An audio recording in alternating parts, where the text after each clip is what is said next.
हम जब यहाँ पे आए हैं हैदराबाद में, तो हम यहाँ पे एक ऐसी जगह पे गए जहाँ पे चूड़ियाँ बनती हैं, क्योंकि चूड़ियाँ हैदराबाद में बहुत मशहूर होती हैं। और उस जगह पे गए जहाँ पे ख़वातीन और मर्द हज़रात मिल के वहाँ पे चूड़ियाँ बना रहे थे।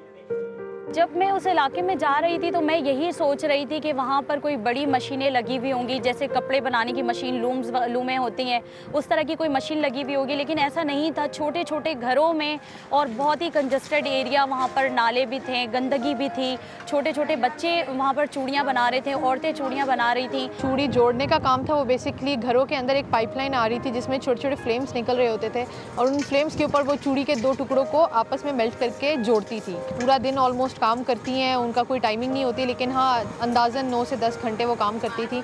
और उस काम करने के बाद उनको जो टोटल उजरत मिलती थी वो तकरीबन 100 रुपया पर दिन का मिला करता था। आप खुद देखें, जो मालकान है वो तो एक घर से दूसरा घर बना लेते हैं। इन सुनहरी हाथों से काम किए जाते हैं, लेकिन ये वही छोटे छोटे घरों में इतनी दफ़ा उनसे डिमांड करो, उसके बाद कहीं जाके 8 आने या 1 रुपया बढ़ाते हैं। और बहुत सारे ऐसे मसाइल का उनको सामना करना पड़ता है जब जाके एक चूड़ियाँ तैयार होती हैं।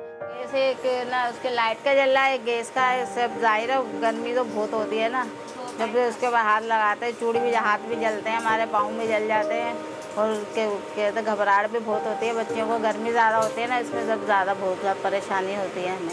अगर दुख बीमारी अगर होते हैं काम के दौरान, वो खुद ही करते हैं, कोई मालिक या ठेकेदार या पल्लेदार कोई नहीं करवाता। यहाँ पर जो लेबर की आवाज़ है, उनकी वॉइस यही होती है कि उनको जो लॉज हैं, लेबर लॉज हैं, वो मिले उनको, और उनकी जो उजरत है उनको वो उजरत मिले जो लॉज के मुताबिक हो। जब इलेक्शंस वहाँ पर होते हैं तो वो लोग रैलीज़ निकालती हैं जिसमें ख़वातीन और मर्द भी जाते हैं, और उनकी कोशिश यही होती है कि जो आने वाले उम्मीदवार हैं उनसे हम अपनी बात कह सकें, अपना मुतालबा मनवा सकें। जो इलेक्शन में जो सियासी लोग होते हैं वो हम पे तवज्जो देते हैं, और मज़दूरों को इकट्ठा करके जब हम अपनी बात रखते हैं तो वो सुनते हैं, वरना वो फिर हमें टाइम भी नहीं देते मिलने के लिए।